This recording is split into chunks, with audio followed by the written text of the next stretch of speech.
O Christian estava me falando aqui no intervalo que a Camila, que é uma menina muito querida, muito profissional, que trabalha com a Mary Kay, não é? Aquelas maquiagens. O carro do Christian é todo cor-de-rosa. Precisa ver que belezinha, como ele chega aqui.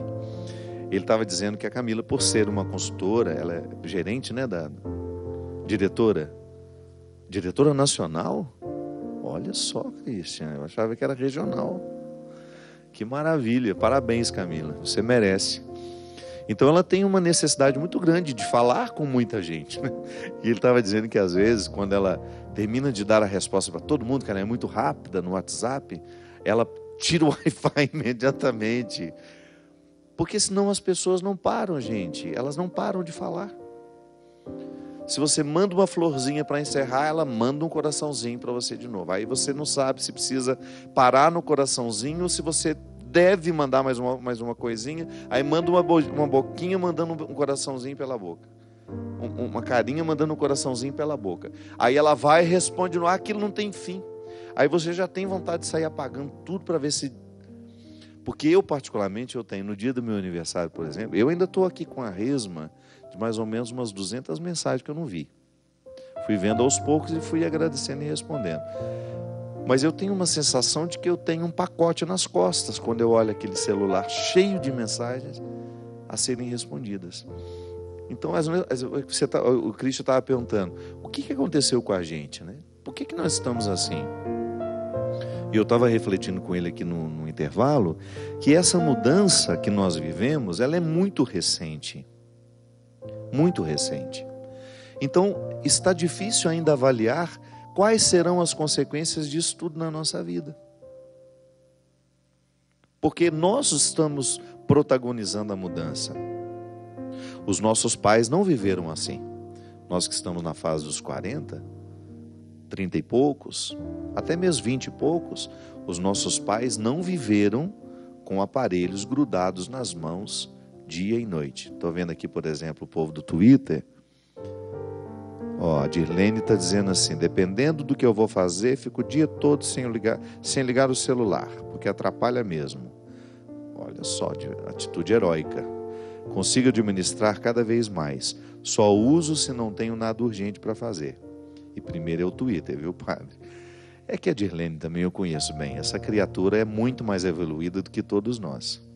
Tem uma sensibilidade, uma alma bonita. Eu tive a felicidade de conhecê-la melhor numa peregrinação que ela fez comigo para a Terra Santa. E eu pude ver o tanto que essa menina já tem uma visão de mundo, uma alma muito mais evoluída do que a minha. Por isso que você consegue desligar, minha filha. Mas eu estava vendo aqui um monte de gente que o programa nem tinha começado direito, já estava dizendo, programa maravilhoso, é para mim. A ansiedade é tão grande que não espera nem as coisas acontecerem para dar palpite. A Maristela Oliveira dizendo, vou advertir, levante de madrugada, mas nem chegue perto do seu celular, faz perder o sono. É isso mesmo, perde mesmo. Mas nós estamos protagonizando esse tipo de comportamento. Volto a dizer, os nossos pais não viveram assim.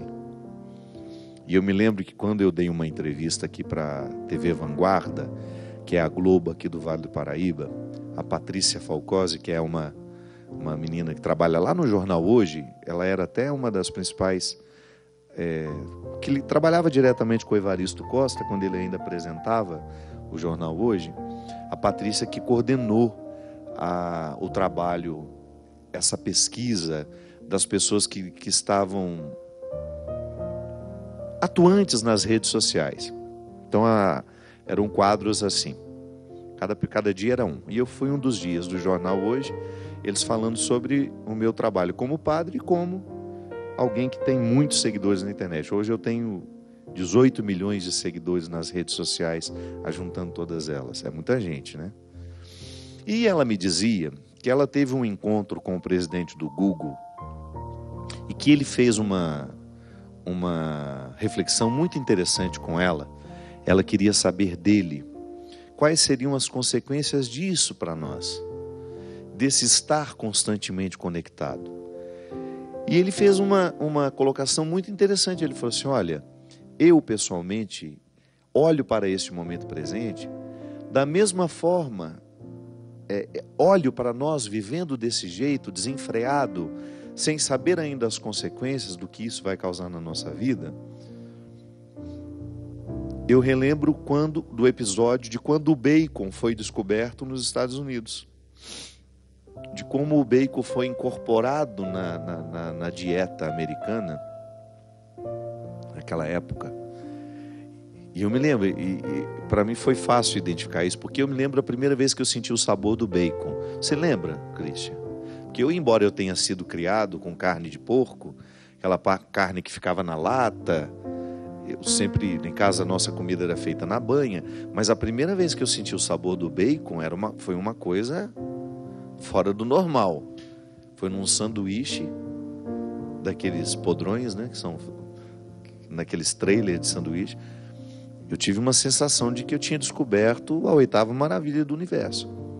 Imagina o que foi isso quando o bacon foi criado e comercializado e as pessoas não sabiam das consequências, porque hoje a gente sabe que o grande problema da gordura saturada é quando ela é misturada no carboidrato, né? Diz que a gordura só ela mesma não faz mal, mas na hora que nós misturamos as gorduras com os carboidratos, então isso fica uma bomba para nós. Então ele disse que o uso desenfreado do bacon, que foi colocado em tudo, provocou uma geração de pessoas doentes logo depois. E que ele acreditava que esse uso também, sem critérios, de aparelhos que ficam nas nossas mãos, com radiação, de pessoas que dormem com os aparelhos, esse aparelho muito próximo de nós o tempo todo, no bolso. Às vezes a pessoa anda o dia inteiro com o celular no bolso. É claro que isso vai ter consequências. É claro que isso, daqui a um tempo, nós vamos olhar e pensar. Pensar não. E vamos concluir. Muitas doenças, muitas neuroses. Inclusive ele falava com a Patrícia sobre a própria ansiedade. Nós estamos dizendo aqui, a ansiedade é uma delas. Mas e as inúmeras doenças psíquicas que estão surgindo, que são de nossa época? Eu mesmo. O que é a síndrome do pânico? Uma incapacidade de lidar com a vida. Agora, você acha que isso é da noite para o dia? Não. Isso são coisas que não vão sendo resolvidas, um modo de viver que não está sendo saudável, que vai acumulando e de repente transborda. Inclusive eu quero agradecer muito. Eu acabei de saber, aqui antes de começar, a Bia me disse que por causa do programa do SBT que foi ao ar anteontem não, foi segunda, né? Eu não assisti, eu não sabia que ia ao ar naquele dia. O programa Conexão Repórter, do repórter Cabrini, fez uma entrevista comigo e eu tive a oportunidade de falar longamente sobre o problema que me acometeu no ano passado, que foi a síndrome do pânico. E a Bia disse que nós recebemos hoje, ou melhor, desde que o programa foi exibido na segunda-feira, inúmeros depoimentos de pastores evangélicos pelo Brasil afora, agradecendo pela coragem de a gente ter falado do assunto, porque são problemas que eles enfrentam, eles estão enfrentando. E eu me lembro que quando dei uma entrevista muito rápida também para o Fantástico, eu recebi de muitos padres através do meu e-mail: Padre Fábio, eu também enfrento a síndrome do pânico, eu também estou enfrentando a depressão. Então, depressão, síndrome do pânico, bipolaridade, são doenças muito comuns nos nossos dias. E é impressionante como, claro, pode haver sim causas químicas para essas doenças, mas nós também não podemos retirar a grande carga de que o modo de viver coloca, a abertura que um modo de viver pode colocar para que essas doenças nos aflijam. Eu não tenho dúvida de que foi o meu modo de viver. Claro, alguns acontecimentos que eu não pude controlar, que desencadeou em mim tudo o que eu vivi. Uma grande dificuldade, um grande sofrimento. E eu ainda falava com a Bia que o grande problema dos padres e pastores é que nós estamos culturalmente construídos como homens que não têm problemas. Em algum momento alguém criou isso. Essa mentalidade de que para nós estarmos nos púlpitos fazendo o sermão de domingo, nós precisamos ser homens que não têm problemas, que não enfrentam conflitos. E não são só padres, não. Todo aquele que tem uma liderança parece que não tem o direito de adoecer, não tem o direito de ser frágil. Quantas irmãs religiosas que também enfrentam o problema da depressão, da angústia, da ansiedade, da síndrome do pânico, da bipolaridade, e não podem nem expor publicamente, porque nós temos uma visão ingênua e, aliás, muito cruel, de que porque nós temos Deus no coração, esse tipo de problema não pode nos ocorrer. Quem disse que não? Eu posso muito bem ter Deus dentro do meu coração e não estar sendo lúcido o suficiente para viver de um jeito saudável. Sim, eu posso muito bem ser um homem de Deus e não estar fazendo as escolhas corretas. A própria saúde, a saúde do corpo. Nós, entre nós padres, nós não temos tempo, é a nossa justificativa sempre, para fazer uma atividade física, e quando fazemos somos criticados. Padre é difícil demais, coitado. Se faz atividade física, isso não é lugar de padre não. Quantas vezes eu ouvi isso dentro da academia? Academia não é lugar de padre. Aí fica privado de fazer uma atividade física, de cuidar da saúde, aí come desregradamente, fica muito descuidado com a própria saúde do corpo. Sim, é complicado, porque a saúde espiritual também compreende a saúde do corpo. São saberes que complementam. O que eu sei da vida espiritual, eu deveria saber da mesma medida da minha vida física. Nós não podemos dissociar esses saberes. Eles são complementares. É no físico que você experimenta a vida espiritual. É no corpo que você faz a experiência espiritual. É o corpo que reza. É o corpo que faz jejum. É o corpo que faz sacrifício. Então tá certo. Mas só assim para a gente entender. Senão, ingenuamente pensamos tudo separado. Não temos tempo, volto a dizer, para comer corretamente, e tudo justificados pelo excesso de trabalho. Gente, e isso eu falei na entrevista, não pode ser justa uma relação dessa. Eu tenho tempo para todo mundo, preciso como padre corresponder às inúmeras demandas da minha paróquia, e não posso tirar meia hora, 40 minutos do meu tempo para cuidar do meu corpo. Essa matemática não é justa. Essa matemática não é justa. As irmãs, as religiosas nos conventos, ainda mais privadas, sim, são muito privadas. Privadas de terem uma saúde saudável, uma vida mais saudável. A começar pela comida dos seminários, eu me lembro. Nós não tínhamos uma educação alimentar. Ninguém nos dizia que era preciso comer equilibradamente isso e aquilo, porque é a junção de tudo que nos torna saudáveis. A gente foi aprendendo aos poucos. Mas em muitos lugares, essa disciplina não existe. Que uma coisa é você comer uma comida gordurosa uma vez ou outra. Outra coisa é você comer aquilo todo dia. Então, passar por um processo de reeducação e compreensão do tempo também. O tempo que temos, como é que nós organizamos? Porque antes, nos seminários, nós ainda tínhamos muito trabalho externo. Eu trabalhava no pesado mesmo. A gente acordava às 5 horas da manhã e quando dava 8 horas da noite, a gente não conseguia assistir nem o Jornal Nacional, do tanto que a nossa vida era intensa. Mas agora nós estamos cada vez mais sentados, estamos cada vez mais burocráticos, não andamos grandes distâncias.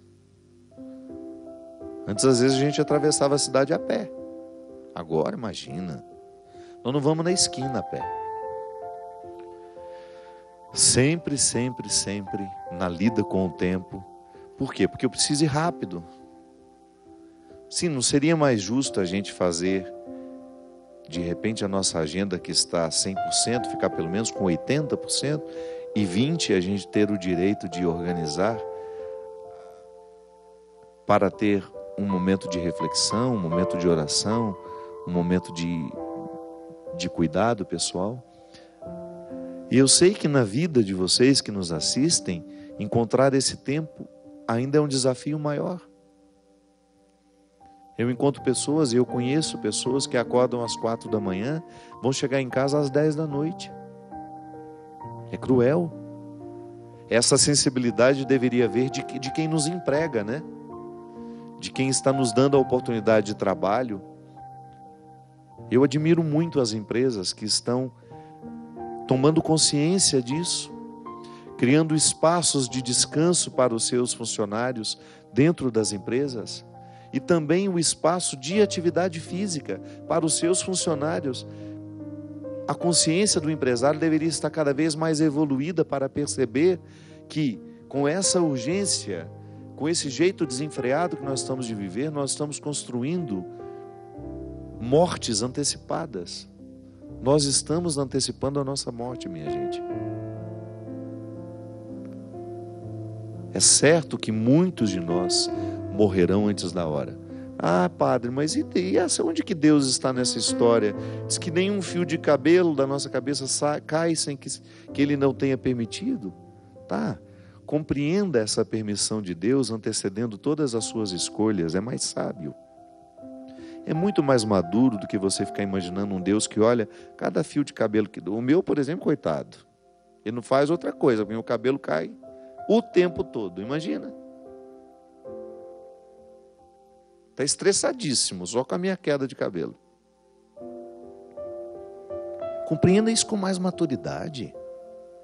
Compreenda uma preocupação e uma atenção que antecede as suas escolhas. Deus está ali com uma instância de todo cuidado. O desejo dele para nós é que tenhamos vida e vida em abundância. Aí depois, meu querido, ele bate na sua bunda e fala, vai viver. E nos dá a liberdade para escolher. E vai chorar com a gente quando nós não tivermos liberdade o suficiente para escolher o melhor. E vai lamentar conosco quando perceber que as estruturas em que nós estamos situados não são favoráveis ao nosso crescimento. E vai tentar interferir de todas as formas, através de pessoas que Ele nos manda para nos esclarecer, para nos dizer, através da nossa consciência, que é o lugar onde Ele fala profundamente conosco, muda de vida a criatura. Olha para você, olha para a vida que você está vivendo, não está sendo saudável. Tenha um pouco mais de amor próprio. Isso é Deus dizendo o tempo todo no nosso ouvido. E às vezes através de uma informação que nos chega. Nós temos as redes sociais. Eu particularmente gosto de seguir pessoas que falam de saúde. Por quê? Porque são oportunidades que eu tenho de ouvir o que Deus tem a me dizer em relação ao cuidado que eu preciso ter com a minha vida. Você acha que eu não erro o tempo todo justamente não ter a percepção do que precisa ser feito? Erro. Mas há algo a ser feito. Eu quero estar esclarecido. Eu quero compreender esse cuidado de Deus que me antecede em tudo e depois a minha correspondência a esse cuidado com as escolhas que eu vou fazendo. Nunca é tarde para a gente mudar uma conduta. Nunca é tarde para olhar para aquilo que está doentio em nós. Nunca é tarde para a gente mexer as peças do jogo. Não é justo, volto a dizer, o que nós fazemos com a gente e com os outros, com esse excesso de demandas e de pressas. Aquiete-se um pouco. Quando tiver a oportunidade de estar diante de um pôr do sol, não tenha aquela ansiedade em fotografar. Esqueça o seu celular. Contemple. Descanse o seu pensamento de tantas informações. O mundo vai continuar do mesmo jeito se você souber ou não o que está acontecendo. Interfira naquilo que de fato você pode interferir, que é no seu comportamento, no seu jeito de ser. Derrame o Deus Todo-Poderoso sobre nós, sobre o nosso coração, a bênção que encoraja, que transforma, que modifica. Ele que é Pai, Filho e Espírito Santo. Amém. Só lembrando que o CD O Amor Me Elegeu pode ser adquirido aqui, através do telefone 12, operadora 12 31 86 2600. Presenteie alguém que você ama. Ajude a Canção Nova a pagar as despesas. O CD está sendo, neste momento, apareceu? Está sendo um grande instrumento aqui para a gente poder fazer essa obra continuar acontecendo. Presenteie-se, presenteie alguém que você ama com os produtos da Canção Nova, que são produtos que evangelizam e que de alguma forma procuram a jogar-nos para dentro de nós. É muito necessário nos dias de hoje a gente ter músicas, livros, programas que nos joguem para dentro de nós, porque situações que nos jogam para fora, nós estamos cheios. Até a semana que vem, se Deus quiser. Obrigado pelo seu carinho, pela sua audiência.